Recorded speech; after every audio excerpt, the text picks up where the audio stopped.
चलिए आज की हम लेक्चर स्टार्ट करते हैं। तो आज हमारा जो इलेक्ट्रोस्टैटिक्स है, electric field and charge chapter, उसके हम न्यूमेरिकल करने वाले हैं। ठीक है, तो उसमें जो फर्स्ट एक्सरसाइज का न्यूमेरिकल है वो ये कह रहा है कि what is the force, force निकालना है between two small charge spheres. दो स्मॉल चार्ज स्फीयर हैं, उन पे हमें फोर्स निकालना है। ठीक है, हैविंग चार्ज ऑफ, उन पे चार्ज जो है वो 2 × 10⁻⁻⁷ कूलम और 3 × 10⁻⁻⁷ कूलम है, और जो कि 30 सेंटीमीटर दूर रखे गए हैं एयर में। तो हमें यहाँ पर सबसे पहले देखो क्वेश्चन को सॉल्व कैसे करते हैं। सबसे बड़ी चीज़ तो ये होती है कि एग्जामिनेशन में हमको क्वेश्चन सॉल्व कैसे करने हैं। बहुत बच्चे होते हैं वो डायरेक्टली ऐसे सॉल्व करने लगते हैं, बट मैं आपको राइट अप्रोच बताऊंगा कि क्वेश्चन को सॉल्व कैसे करना है। सबसे पहले आपको क्वेश्चन को 3 स्टेप्स में तोड़ना है। Step first, step second and step third. तो 3 स्टेप में आप अगर ब्रेक कर लेंगे क्वेश्चन को, क्वेश्चन इजी हो जाता है करना। देखो फर्स्ट स्टेप में हमें क्या देखना होता है, क्वेश्चन में ढूंढना होता है कि भाई गिवन क्या है, दिया क्या गया है। ठीक है, स्टेप सेकेंड में हमें देखना होता है कि भाई जो गिवन डाटा है उससे हम रिलेशन क्या बना सकते हैं, रिलेशन फाइंड आउट करना होता है। ठीक है, और थर्ड जो होता है वो क्या, आस्क क्या करा, क्वेश्चन ने पूछा क्या है। ठीक है, क्वेश्चन से ही क्वेश्चन कर दो कि आपने पूछा क्या है। तो देखो 3 चीजें मैं इसमें ढूंढूंगा क्वेश्चन में, और आपका क्वेश्चन बहुत इजी हो जाएगा। तो यहां पर देखो पहले क्या, what is the force between two small charge. तो भैया पूछा क्या है, फोर्स पूछा है। चलिए भाई फोर्स निकालना है।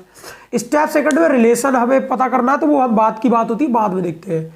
तो what is the force between two small charge spheres having charge. Given क्या दे रखा है भैया, चार्ज दे रखा है, Q1 दे रखा है आपको 2 × 10⁻⁷ कूलम, और Q2 दे रखा है वो कितना है 3 × 10⁻⁷ कूलम, और यहाँ पर डिस्टेंस भी दे रखी है आपको कितनी है 30 सेंटीमीटर अपार्ट, यानी कि 30 सेंटीमीटर है। अच्छा एक चीज बात ध्यान रखेंगे भाई, फोर्स का ऐसा यूनिट क्या होता है, न्यूटन।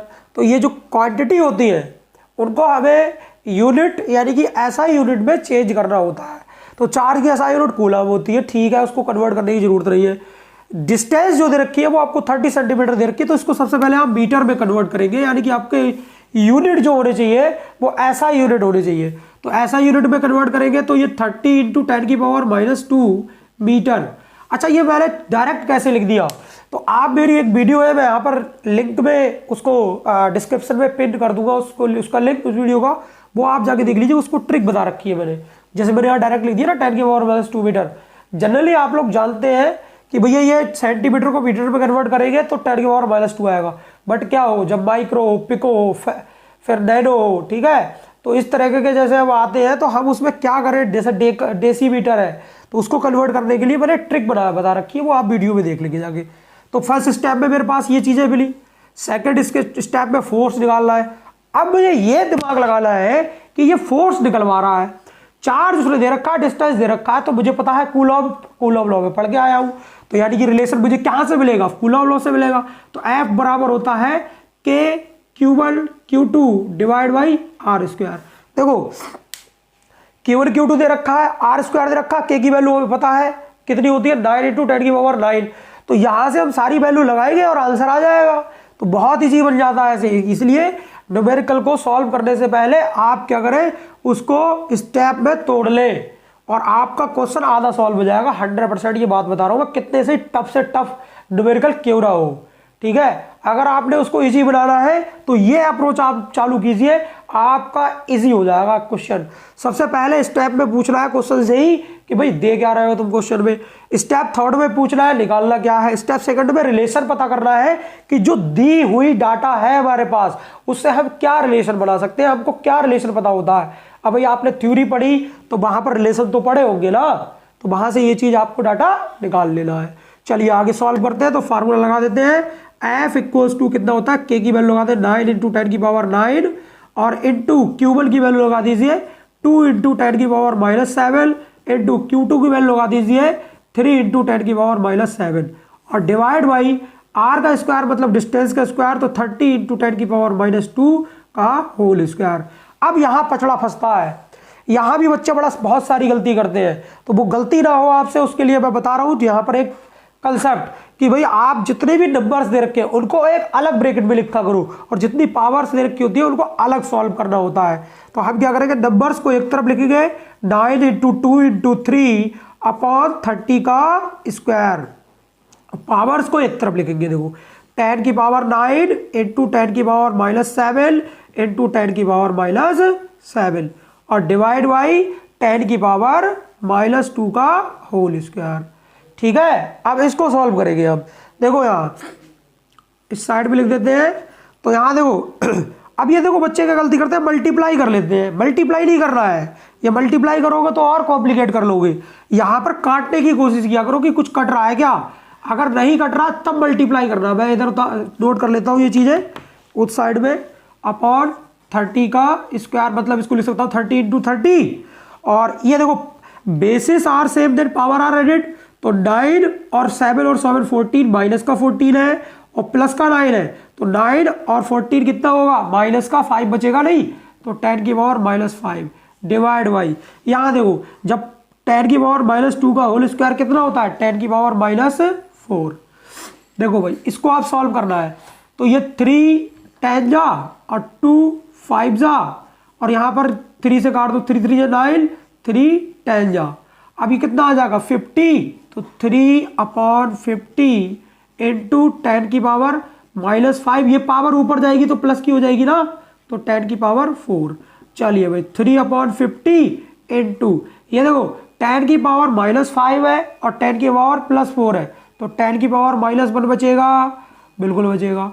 हम क्या करते हैं 100 से ऊपर मल्टीप्लाई कर देते हैं और 100 से नीचे, तो ये देखो 52 जा 100 और ये 100 आया ना, तो ये हो जाएगा, ये पावर ऊपर जाएगी तो इसको हम थोड़ा पावर में लिख लें, 3 इंटू 10 की पावर -2 सॉरी -1 और इंटू ये 2 है ना, तो 2 3 जा 6 कर दो सीधे सीधे। अब ये हो जाएगा देखो 2 3 जा 6, 10 की पावर -1 ऊपर जाएगी तो पावर 10 की पावर -2, तो ये हो जाएगा 6 इंटू 10 की पावर -3। अच्छा ये क्या निकल के आया बेटा, फोर्स निकल के आया, कितना हो जाएगा ये न्यूटन, 6 इंटू 10 की पावर -3 न्यूटन। और देखो दूसरे ऐसा होता है ना, कभी कभी ये एमसीक्यू में आते हैं तो बच्चे यार ये आंसर निकाल के बैठे होते हैं, अब वो सोचते हैं अरे इसमें क्या करना पड़ेगा, तो मैं यहाँ तुम्हें एक देखो तरीका बता देता हूँ, तरीका बताता हूँ। ये देखो जब भी आपको ऐसा कुछ दे रखा हो कि जैसे दे रखा है 6 इंटू 10 की पावर -3 न्यूटन, आप देखो बेटा एक चीज ध्यान रखना कि ये पावर -3 कब कटेगी, जब ये डेसिमल में आएगा। अब डेसिमल है इस समय कहाँ प्रेजेंट है, यहाँ है ना, तो इस समय देखो 10 की पावर -3 है ना, तो माइनस का मतलब होता है पीछे ले जाओ इसे, तो ये कितने डेसिमल पीछे जाएगा 3, तो ये लग जाएगा 6 0 0 1 2 3, तो ये हो जाएगा 0.06 न्यूटन। तो हम इसको ऐसे लिख सकते हैं, या आप ऐसे देखो, अब ऐसे लिखा हो नंबर, उसको अगर कन्वर्ट करना है पावर्स में तो आप नंबर लाइन बढ़ाया करो। देखो 0 है, 0 से इधर पॉजिटिव आता है और इधर क्या आता है, नेगेटिव आता है। तो 0 से अगर मान लो आप डेसिमल यहाँ पर है, तो अगर राइट हैंड साइड में जाएंगे तो पावर होगी प्लस की, और लेफ्ट हैंड साइड में जाएंगे तो पावर किसकी होगी, नेगेटिव की। तो यहाँ देखो डेसिमल को हम लेफ्ट हैंड साइड में ले गए, नहीं ले गए, तभी तो पावर माइनस की आएगी, तो लेफ्ट हैंड साइड में हम ले गए तो पावर किसकी हो जाएगी, माइनस की, और राइट हैंड साइड में ले जाओगे तो पावर किसकी हो जाएगी, प्लस की। आई होप आप ये बात हमारी समझ पा रहे होंगे। तो ये एक क्या है, देसी तरीका है, समझ लो, है कंसेप्ट ही लेकिन देसी तरीका है। अब मान लीजिए आपके पास में दे रखा है कहीं पर 7.36, अब आपने क्या करना है, ये डेसिमल यहाँ है और डेसिमल को पहुँचाना है यहाँ पर, ठीक है, तो आपने लिखना है 73.6 लिखना है। तो एक बात यहाँ ध्यान रखना है कि डेसिमल को आप किधर ले गए, राइट हैंड साइड में, किधर ले गए, राइट हैंड साइड में। तो राइट हैंड साइड में देखो पॉजिटिव आता है, क्या आता है, पॉजिटिव। लेकिन यहाँ एक बात ध्यान रखना, जब ऐसा दे रखा हो और आपको इस तरीके का लिखना है तो पॉजिटिव की जगह पावर नेगेटिव लिखना, क्या लिखना, नेगेटिव। ये बात ध्यान रखनी पड़ेगी। तो 10 की कितने डेसिमल गया, 1, तो 10 की पावर -1, तो 73.6 इंटू 10 की पावर -1, इस डाटा को आप ऐसे लिख सकते हैं। तो यहाँ एक बात ध्यान रखनी है कि भाई जब इस तरीके का दे रखा हो तो पावर जैसे मान लो नेगेटिव की है तो पीछे जाओ, पॉजिटिव की है तो आगे जाओ, ठीक है। लेकिन अगर ऐसा डाटा दे रखा हो उसमें आपने डेसिमल को आगे या पीछे करना है, तो अगर आप मान लो डेसिमल को आगे ले गए तो आगे के जाने का मतलब प्लस होता है, लेकिन यहाँ जस्ट उल्टा करना है। जब पावर दे रखी हो तब जाना हो तब तो हम वैसे ही चलेंगे जैसे चल रहे हैं प्लस माइनस की तरह। लेकिन जब पावर ना दे रखी हो और पावर में ले जाना हो, क्योंकि डेसिमल में ले जा रहा है ना, तो जैसे मान लो हमारे पास सिंपल 10 लिखा हुआ है, तो 10 का मतलब तो होता है डायरेक्टली प्रोपोर्शनल समझ लो इसे। और डेसिमल में का मतलब क्या होता है 0.1, तो डेसिमल का मतलब है इसको हटाओगे तो 1/10 आएगा नहीं आएगा, तो 10 उसमें आ रहा है डिनोमिनेटर में, तो इसका मतलब होता है रेसिप्रोकल। ये ऐसे समझ लो एक तरीका है, ट्रिक है समझ लो एक तरीके की। बाकी आपकी इच्छा है जैसा आप कन्वर्ट करना चाहें, लेकिन कभी गलत नहीं होगा इससे, इतना क्लियर है। ठीक है, तो ये अपना आंसर आ गया 6 × 10⁻³ न्यूटन और 0.006 न्यूटन, ये आंसर है बेटा। ठीक है, आई होप आपको ये बात समझ में आई होगी।